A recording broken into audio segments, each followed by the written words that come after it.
La Conselleria de Territori i Sostenibilitat va anunciar la primavera passada que finalment hi haurà desdoblament a la C55 entre els anys 2012 i 2013, però només parcialment. L'ampliació cenyirà el tram comprès entre Manresa i Castellvell i el Vilar. Però què passa amb els quilòmetres restants que enllacen fins a Abrera? No arriba mai, és difícil que arribi i almenys en la totalitat, cosa que en el cas que m'afecta a mi, Monistrol, és el punt més difícil del possible desdoblament. O sigui, fins ara s'està plantejant i s'està valorant, s'està treballant en el desdoblament fins al túnel de Bogunyà, però Monistrol un cop més queda exclòs de possibles millores, no? El desdoblament no abasta tota la comarca del Bages i deixa al marge el Baix Llobregat.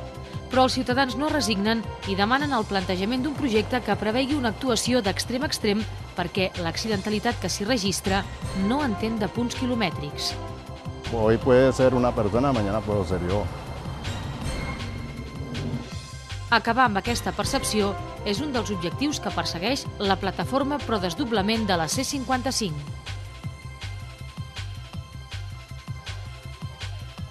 Transmetre el missatge i les bondats d'uns hàbits saludables per prevenir l'aparició de malalties cardiovasculars que encara continuen sent la primera causa de mortalitat a tot el món. Aquest és l'objectiu de la segona setmana del Cor de Manresa, a la qual hi participen més de 30 entitats de la comarca del Bages sota la coordinació de la FUB. De fet, les malalties cardiovasculars són a nivell mundial i a nivell de Catalunya i l'Estat la primera causa de mort i aquí a la ciutat de Manresa també. Des de la Fundació ja havien fet diferents estudis que també ens garanteixen que aquesta és la primera causa de mort i ens semblava que podíem actuar-hi d'alguna manera. Més de 50 activitats adreçades enguany als més petits per fomentar actituds responsables i hàbits saludables. Jo el que diria és que als nens els hi hem d'ensenyar a estimar la vida, és a dir, els nens han de veure la vida com quelcom que és valuós i que té sentit en si mateix i que l'han de cuidar i que no només l'han de cuidar sinó que tenen recursos per cuidar-la i que és més senzill dur conductes i hàbits, estils de vida saludable, que no pas just a la inversa. L'alcalde de Cardona, Ferran Estruch, és objecte de l'entrevista institucional d'aquesta setmana. Amb una victòria sota tot pronòstic d'Esquerra Republicana, Cardona es posa a les mans d'un dels governs amb la mitjana d'edat més jove a Catalunya. A banda de redreçar la situació de les finances municipals, el nou alcalde té la mirada posada en el casc històric de la vila, conjunt patrimonial que vol revitalitzar i integrar dins els projectes de promoció econòmica del municipi.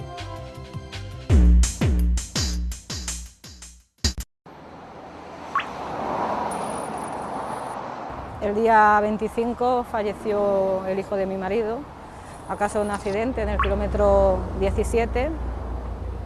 Iba para trabajar y duró 5 o 6 días, que quedó en coma y falleció a los 5 o 6 días. No sabemos el motivo todavía, no tenemos atestado todavía, no sabemos el porqué.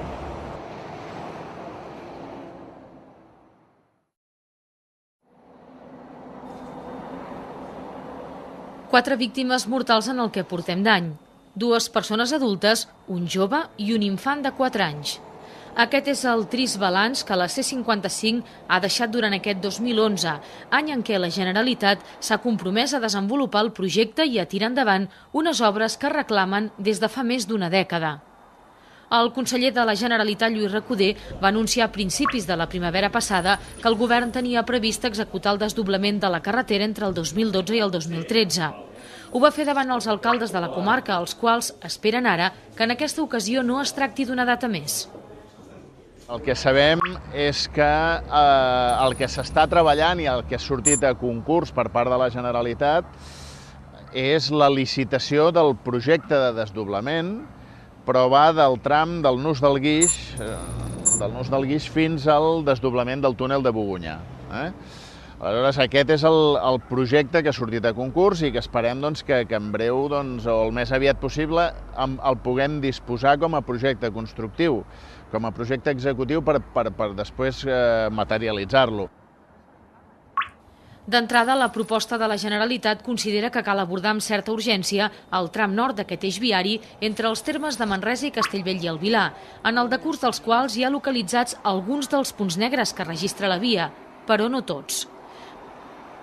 Les característiques de disseny del traçat, així com l'heterogeneïtat amb què es regulen els sentits de circulació, amb supressió i afegit de carrils de forma continuada, creen autèntics punts de perill en trams que, de moment, quedaran fora d'aquest primer desdoblament. Sí que és evident que hi ha un problema tècnic i evident, doncs, que és el tram que va des de Monistrol de Montserrat, per entendre'ns, fins a Abrera. Hi ha tot una... evidentment, doncs, l'orografia, les característiques d'aquest traçat, doncs, el desdoblament incorpora molts problemes tècnics i que això requeriria una inversió molt elevada. No arriba mai, és difícil que arribi i almenys en la totalitat, cosa que en el cas que m'afecta a mi, Monistrol, és el punt més difícil del possible desdoblament. O sigui, fins ara s'està plantejant i s'està valorant, s'està treballant en el desdoblament fins al túnel de Bogonyà, però Monistrol un cop més queda exclòs de possibles millores, no? Però ni les reivindicacions dels alcaldes, de tots els colors i de diferents mandats, ni tampoc la pèrdua de vides que ha provocat l'elevada sinistralitat de la via han estat arguments de prou pes per fer despertar abans les consciències dels responsables d'infraestructures del país. Ara una nova plataforma ciutadana, integrada per moltes de les persones que han perdut algun ésser estimat en accidents registrats en aquesta carretera, reclama ben alt que l'administració resolgui d'una vegada per totes els problemes d'inseguretat que té la carretera i amb aquest objectiu en demanen el seu desdoblament íntegre. Apoyar a la familia de un niño de 4 años y medio que ha fallecido sin ninguna culpa, sin ningún motivo, que es muy duro ver a una madre, a unos padres, a una familia destrozada y rota, porque ese día, por esta maldita carretera, que no está ni señalizada, que no hay ni una señal de concentración de accidentes, que la gente no respeta para nada los límites de velocidad y que en cualquier momento se te mete uno en tu carril y te ha destrozado la vida. Una carretera que tenemos que coger constantemente porque hasta para llenar la nevera de casa hay que ir a comprar y la tienes que coger. Para ir a llevar a tus niños a hacer actividades, la tienes que coger y es continua y no paran de haber accidentes y nadie hace nada. Casi a diario tomo esta carretera y se da uno cuenta de muchos excesos de velocidad y imprudencias de demás conductores y han ocasionado bastantes accidentes. Hoy puede ser una persona, mañana puedo ser yo. L'última víctima mortal que va haver-hi és familiar nostra i jo visco a Sant Vicenç, cada dia he de passar per aquí 2 i 3 i 4 vegades i ja a part del problema que hem tingut fa un mes, que jo també m'exposo a patir un accident així i tant com jo, molta gent més. El testimoni de tots ells pretén ser decisiu perquè el desdoblament es faci íntegrament a tot el traçat. Un supòsit que no figura, però, en cap de les previsions de l'actual Conselleria de Territori i Sostenibilitat, que deixa al marge punts negres, entre els quals hi ha aquest del quilòmetre 13, situat a l'accés sud del terme municipal de Monistrol de Montserrat. Per evitar la temptació de pitjar més del compte l'accelerador, l'alcalde de Monistrol, Joan Miguel, ha plantejat la possibilitat d'habilitar un sentit més de circulació en el tram de 2 quilòmetres que va des del Pont de la Puda fins a l'aeri de Montserrat. Una proposta que veu viable donada l'escassa dificultat tècnica que implicaria i que ja s'ha portat a terme en altres punts de la C55. En aquell punt la física del territori permet fer un altre vial i estan plantejant i possiblement ho acabin executant perquè es dedueix que no és un cost massa important en el que podria generar 2 quilòmetres d'un carril addicional en què et permetria, evidentment, si fas direcció Monistrol, que el pulmó, la gent respirés abans d'arribar a Monistrol, no? La carretera ha estat sotmesa a nombroses actuacions destinades a millorar la seguretat i la fluïdesa del trànsit en diferents trams. Les darreres es van centrar la tardor passada en la construcció de la mitjana de formigó al nus de Sant Pau, a Manresa, així com la instal·lació de nova senyalització per reduir trams d'avançament existents a la via. Algunes de les mesures, però, no han evitat que es continuïn produint accidents en determinats punts, com aquest on el juliol passat va morir una dona a causa d'una col·lisió frontal. Aquest punt concret acumula ja una desena de morts des que es va obrir el trànsit l'any 2004. La solució només és una. Que por favor, que arreglen esto, que si fuera un hijo suyo el que enterraran, quizá la cosa cambiaría. Que lo arreglen, que pongan algo. Que no pase más, que es muy duro enterrar a un ser querido o enterrar al hijo de tu amiga o enterrar a una persona, es muy duro, muy duro. Y que encima cada día está pasando y cada día lo tienes en la mente y todos los días y cuando te levantas y cuando pasas y constantemente, que hagan algo, que lo hagan por favor, que lo hagan ya.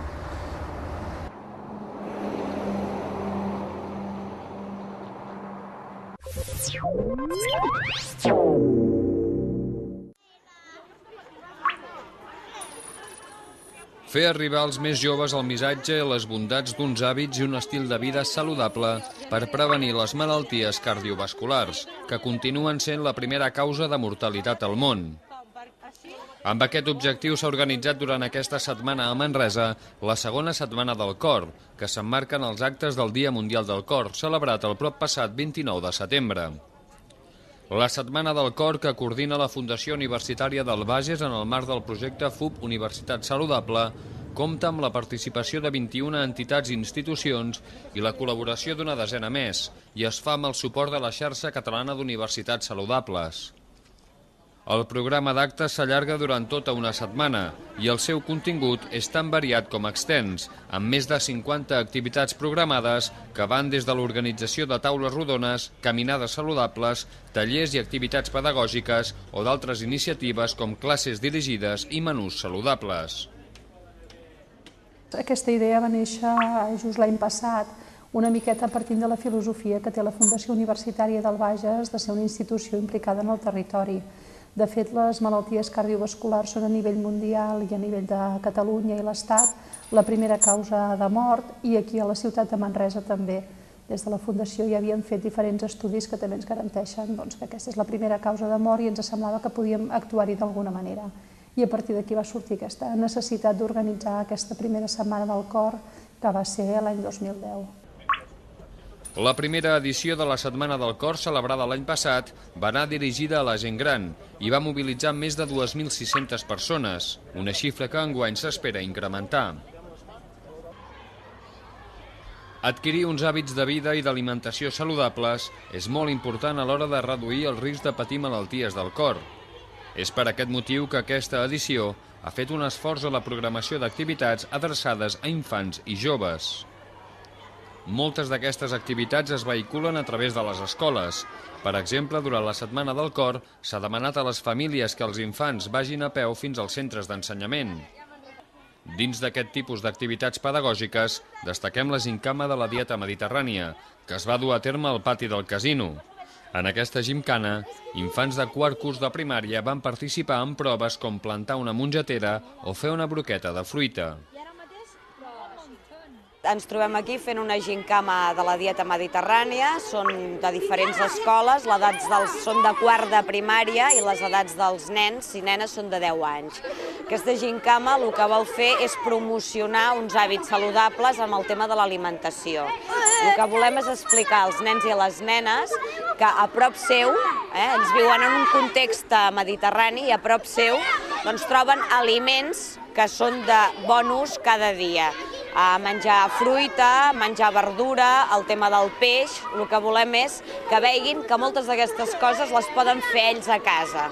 És una gincama que està adreçada sempre al grup d'edat de 8 a 12 anys, perquè és l'època en què realment el tema dels hàbits es poden adquirir, i és un tema que jugant es pot aprendre a menjar sa. Durant la Setmana del Cor, la Biblioteca del Casino i les biblioteques veïnals han col·laborat situant en llocs destacats una selecció de llibres relacionats amb aquest tema. En 11 biblioteques veïnals de la ciutat també s'han dut a terme tallers d'alimentació saludable adreçats a nens i nenes. La plaça de Sant Domènec de Manresa ha estat novament un dels punts neuràlgics de la Setmana del Cor. En aquest espai s'organitzen diferents activitats com tallers de reanimació cardiopulmonar, tallers antitabac, demostracions de plats de cuina cardiosaludable i caminades. Les activitats estan obertes a tot el públic i són molt participades. Per una banda, s'està portant a terme un taller de reanimació cardiopulmonar. Venen gent de diferents escoles de la ciutat de Manresa i ensenyem mitjançant els diferents monitors com es pot reanimar, com definir o com detectar una aturada cardíaca i què podem fer nosaltres a nivell de massatge cardíac i com s'utilitza també un desfibrilador. Una altra de les activitats que tenim són diferents activitats de promoció de la salut. Hi ha un estand que està organitzat per CatSalut i per l'Agència de Protecció de la Salut, que el que fa és ensenyar activitat física, com podem potenciar la nostra activitat física, l'activitat saludable i com ens ajuden també a reduir els hàbits tòxics. Un altre dels tallers que hi ha, que està organitzat per l'Institut Català de la Salut i Altaia, és el càlcul del risc cardiovascular. Aquí hi ha unes infermeres que el que ajuden és, a partir de la mesura de la tensió arterial, a mesura també del perímetre abdominal, calculen el risc que té una persona de patir una malaltia cardíaca a 10 anys vista. I també un altre dels tallers que tenim avui a la plaça és una demostració de plats de cuina cardiosaludable per part de l'Escola de Restauració Joviat, que ensenyen a com cuinar menús cardiosaludables. La Setmana del Cor es tanca enguany amb una de les novetats del programa, la Marxa per l'Anella Verda de Manresa, pensada per a infants i joves, però també per a tots els públics, i que es pot fer a peu i en BTT, amb 4 circuits diferents que s'adapten a les possibilitats de tots els participants. A més d'aquesta marxa, el programa de la Setmana del Cor també inclou 3 caminades que surten dels caps de les bases de Manresa, la Sagrada Família i el Cap Bages. Farem un recorregut que pertany a la ruta saludable del Congost, serà més o menys uns 3,5 quilòmetres i és d'alguna manera promocionar hàbits de vida saludables, exercici físic regular i aquí estem per caminar. 16 farmàcies de la ciutat s'han sumat de nou a la Setmana del Cor, mesurant de forma gratuïta la tensió arterial a totes les persones que ho vulguin. I un cop més, els principals centres esportius de la ciutat han ofert activitats gratuïtes. Finalment, cal destacar que, coordinats pel Gremi d'Hostaleria i Turisme del Bages, 13 restaurants han ofert plats cardiosaludables en els seus menús. La Setmana del Cor es va inaugurar amb una taula rodona titulada «Què tenen les persones sanes?», amb la participació de professionals del món de la sanitat i l'educació.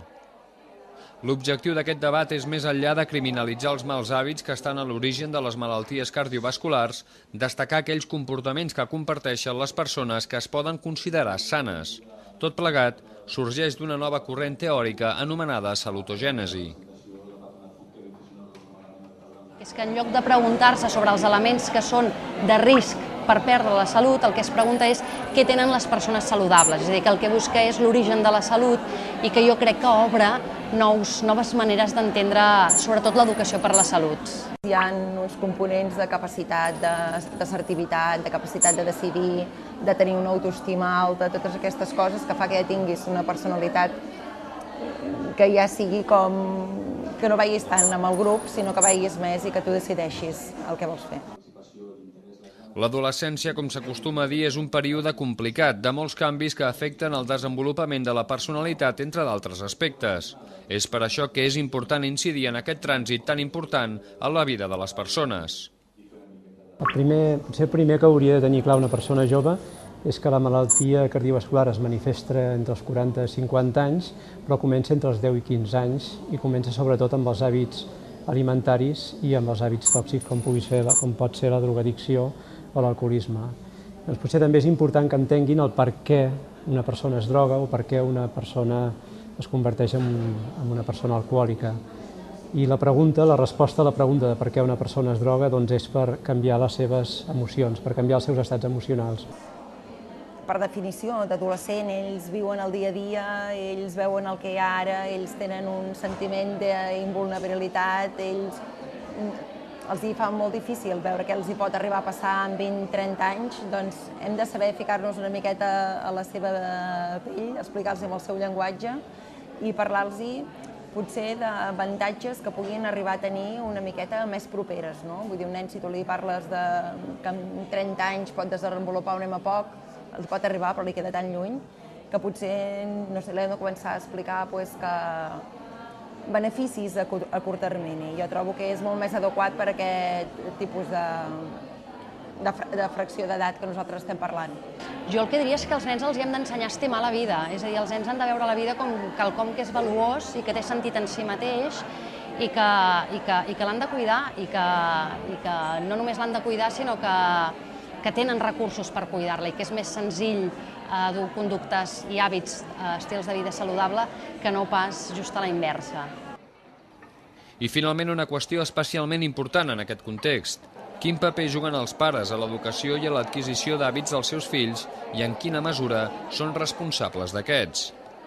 I els pares penso que juguen un paper molt important, que no l'hem de començar a buscar quan comencem a tenir problemes, que són els 15-19 anys, sinó que potser tot això s'ha d'anar treballant des que tenim el nen petit. Vull dir, si nosaltres volem que un nen ens mengi d'una manera molt equilibrada, ens ha de veure nosaltres mateixos. No podem obligar un nen que mengi menjat amb patates, nosaltres fem una pizza. Vull dir, això sí que són petits fallos, que el que veuen a casa és el que veuen, més el que els diem, que és el que fa que ells vagin adquirint uns hàbits, que és l'edat d'adquirir els hàbits, i no quan tinguis 50, que els que tens ja és molt difícil de tornar enrere.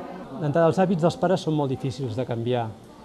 L'ideal seria que un pare no fumés o que una mare no fumés, que un pare no begués alcohol a la taula amb els seus fills, que un pare controlés les seves emocions.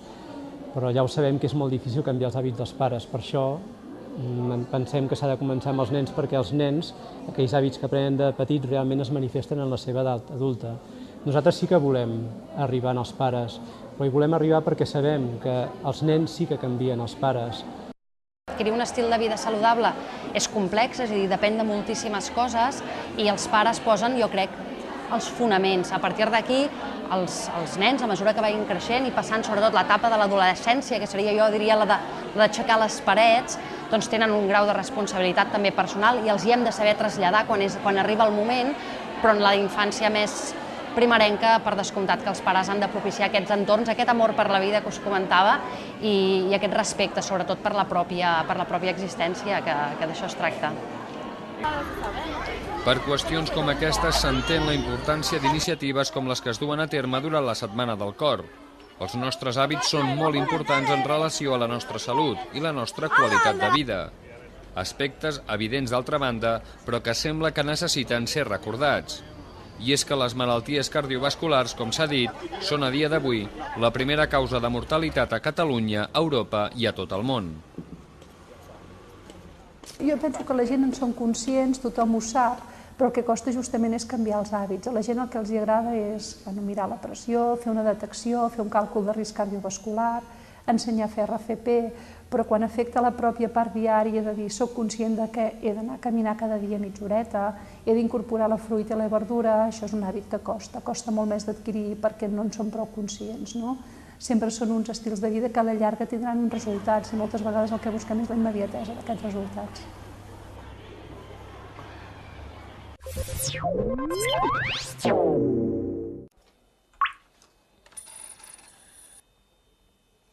Amb només 25 anys, el nou alcalde de Cardona, Ferran Estruch, encapçala un dels ajuntaments que compten amb la mitjana d'edat més jove de Catalunya.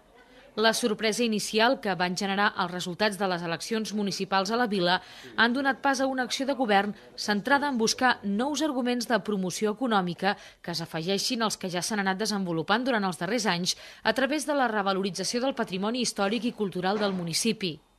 El Parc de la Muntanya de Salt, el Castell de Cardona i el Centre Històric dibuixen el triangle a l'interior del qual s'aniran desenvolupant les accions encaminades a revifar l'economia. La victòria d'una llista d'Esquerra Republicana per primera vegada en la història de Cardona va ser una sorpresa per a molts. Però ara, després de més de 100 dies de govern, estem treballant moltíssim, amb moltes ganes, afrontant els temps difícils que estem, però bueno, com sempre ha fet Cardona, ens en sortirem d'aquesta i de moltes més. Els nous regidors i regidores s'han sotmès a un intensiu procés d'immersió per adaptar-se tant a l'organització com al funcionament intern del consistori. En aquests primers mesos, el nou equip ha superat una festa major i està gestionant la protesta ciutadana motivada pel tancament de les urgències nocturnes del CAP. L'Ajuntament està fent un seguiment de l'impacte que està tenint la implantació del nou model d'atenció continuada i adverteix d'entrada que no tots els processos es poden implantar des d'una perspectiva d'uniformitat sense tenir en compte les característiques de cada territori. La nostra població és una població molt envellida, amb una dispersió de la població molt gran. Abarquem 142 quilòmetres quadrats. L'àrea bàsica de Cardona abarca 142 quilòmetres quadrats, no només el nostre terme municipal, sinó també el terme municipal de Montmajor, que és una zona de muntanya. Tenim unes característiques que ens fan molt diferents a la primera corona de Manresa, que és on es va implantar. Hem de ser molt curosos amb les mesures que prenem i molt fidels al territori i a les seves característiques. Crec que Cardona no és bo, no és prudent plantejar aquest sistema de treure les guàrdies nocturnes, perquè els caps de setmana i festius al final es manté de 8 del matí a 8 del vespre, que això és una cosa que nosaltres estem contents, que s'hagi pogut aconseguir aquesta millora, però continuem pensant que a les nits hauríem de continuar tenint el personal sanitari, el metge i l'infermera en el territori, en el CAP de Cardona. Des del 19 de setembre passat, dia en què es va posar en marxa el nou sistema d'urgències, l'Ajuntament ha mantingut contactes constants amb la Conselleria per valorar els diferents aspectes d'aquest canvi. Nosaltres estem en la línia de la negociació política i del seguiment polític institucional. A banda d'això, a Cardona es va crear la plataforma en defensa de la salut pública, que per l'Ajuntament de Cardona s'enorgulleix que hi hagi una plataforma, que els veïns i les veïnes del nostre municipi es mobilitzin en defensa d'un servei bàsic i mínim, perquè ja teníem un servei molt mínim a Cardona a nivell de sanitari. Doncs nosaltres estem al costat de la plataforma i ells han decidit fer una sèrie d'accions, com per exemple el tancament del CAP, el tancament dins el CAP durant les nits, per evitar que es tanquin les portes en horari nocturn, i nosaltres ho trobem totalment lícit i respectable. Cardona es perfila com un món a part. Amb una situació geogràfica que l'allunya del nucli central de la comarca, el municipi encara arrossega els efectes d'una època econòmicament molt difícil arran del tancament de l'activitat minera. Cardona, no sé si per ser a la punta de la comarca del Bages i també a la punta de la província, al costat del Solsonès i de la província de Lleida, crec que ha tingut una situació desfavorable respecte a la resta de municipis del Bages. Nosaltres sí que és veritat que la població de Cardona té una sensació moltes vegades d'una miqueta de desprotecció i una miqueta de ser els últims de la comarca, i jo no sé si és una cosa real. Sí que és veritat que ens sentim una mica, o la població ja més gran, perquè jo soc més jove, té una miqueta d'aquest neguit en el fet que nosaltres sempre som els últims. I el fet que ens vagin traient serveis també augmenta aquesta sensació de dir aquests a Cardona sempre hem estat a la cua de tot això. Jo crec que aquesta situació és evident. Però lluny de les lamentacions, Cardona està decidida a sortir-se'n. Tothom ha posat el seu gra de sorra a construir la Cardona que tenim. Hi ha hagut una època molt difícil, després del tancament de la mina, una època de recuperació a partir del 2000, i ara hem de continuar progressant, però nosaltres ens ho hem guanyat nosaltres. Un dels aspectes que permet visualitzar més el treball incessant d'aquests darrers anys és la recuperació i valorització del patrimoni amb un element central indiscutible, la fortalesa i el castell de Cardona amb la seva col·legiata romànica. Tenim una història i un patrimoni molt important que cal potenciar més. En els darrers anys s'ha fet un esforç molt gran en la promoció de la via del turisme i de la potenciació del patrimoni i la història, que nosaltres volem impulsar i innovar en aquest sentit. Crec que tots els sectors econòmics són importants i tots els hem de potenciar, l'agricultura, la indústria també, i el turisme, evidentment, també ha de ser una pota importantíssima del creixement econòmic de Cardona. Muntanya de Sal, Castell i Casc Antic són el triangle imperfecte, com el defineix l'alcalde, a partir del qual es mourà la línia d'acció en matèria de promoció econòmica. Aquesta tercera pota del casc històric és la que ha anat més fluixa aquests anys. S'han fet moltes coses també, s'ha restaurat, s'ha rehabilitat, però falta una política activa de promoció del casc històric. Que la gent quan vingui a Cardona, a part d'anar a la muntanya de Salt i a part d'anar al castell, passi pel centre històric, compri a Cardona, faci els seus àpats a Cardona i visiti els carrers mil·lenaris que tenim nosaltres. I el nostre enfoc serà en aquest sentit de potenciar el casc històric de Cardona. El govern municipal també ha d'afrontar un pressupost que tindrà l'objectiu que ara mateix busquen tots els ajuntaments del país, la reducció de la despesa per adaptar-se al moment actual. Els principals problemes de les finances cardonines venen donats per l'endarreriment del pagament als proveïdors i també d'un volum de despesa corrent molt elevat que es pretén ajustar al màxim. Totes les partides hi hauran de contribuir. Vull que quedi clar que nosaltres farem l'esforç de mirar des de la primera a l'última partida i ajustar-la al màxim a les nostres possibilitats. Intentar no tocar serveis, oferint un servei als serveis que estem donant fins ara, però mirant-nos molt bé tota aquella despesa que no és necessari i reduint partides. Moltes coses no es podran fer, evidentment. Cardona enllesteix aquests dies un informe per concretar l'estat real de les finances municipals que es farà públic dins d'aquest mes d'octubre en una assemblea oberta a tot el poble.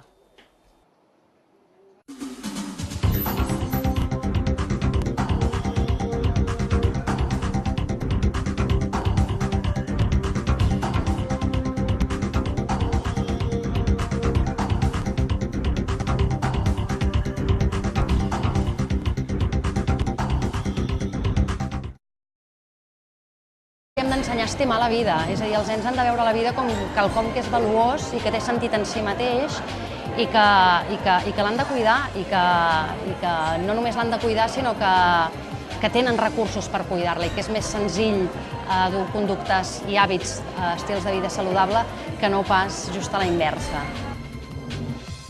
L'alcalde de Cardona, Ferran Estruch, és objecte de l'entrevista institucional d'aquesta setmana. Amb una victòria sota tot pronòstic d'Esquerra Republicana, Cardona es posa a les mans d'un dels governs amb la mitjana d'edat més jove a Catalunya. A banda de redreçar la situació de les finances municipals, el nou alcalde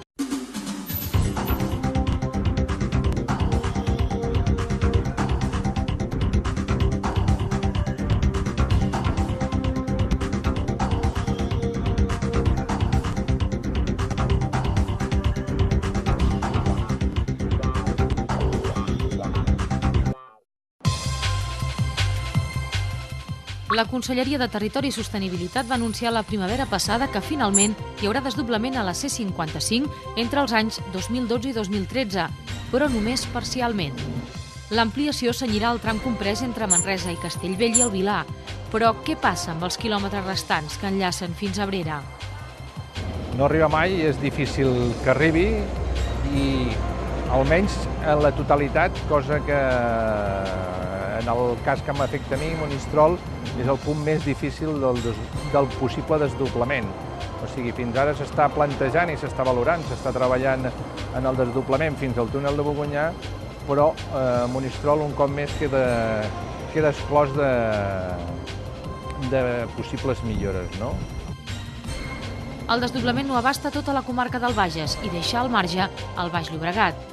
Però els ciutadans no resignen i demanen el plantejament d'un projecte que prevegi una actuació d'extrem a extrem perquè l'accidentalitat que s'hi registra no entén de punts quilomètrics. Hoy puede ser una persona, mañana puedo ser yo. Acabar amb aquesta percepció és un dels objectius que persegueix la plataforma pro desdoblament de la C55. Transmetre el missatge i les bondats d'uns hàbits saludables per prevenir l'aparició de malalties cardiovasculars que encara continuen sent la primera causa de mortalitat a tot el món. Aquest és l'objectiu de la segona setmana del Cor de Manresa, a la qual hi participen més de 30 entitats de la comarca del Bages sota la coordinació de la FUB. De fet, les malalties cardiovasculars són a nivell mundial i a nivell de Catalunya i l'Estat la primera causa de mort i aquí a la ciutat de Manresa també. Des de la Fundació ja havíem fet diferents estudis que també ens garanteixen que aquesta és la primera causa de mort i ens semblava que podíem actuar-hi d'alguna manera. Més de 50 activitats adreçades enguany als més petits per fomentar actituds responsables i hàbits saludables. Jo el que diria és que als nens els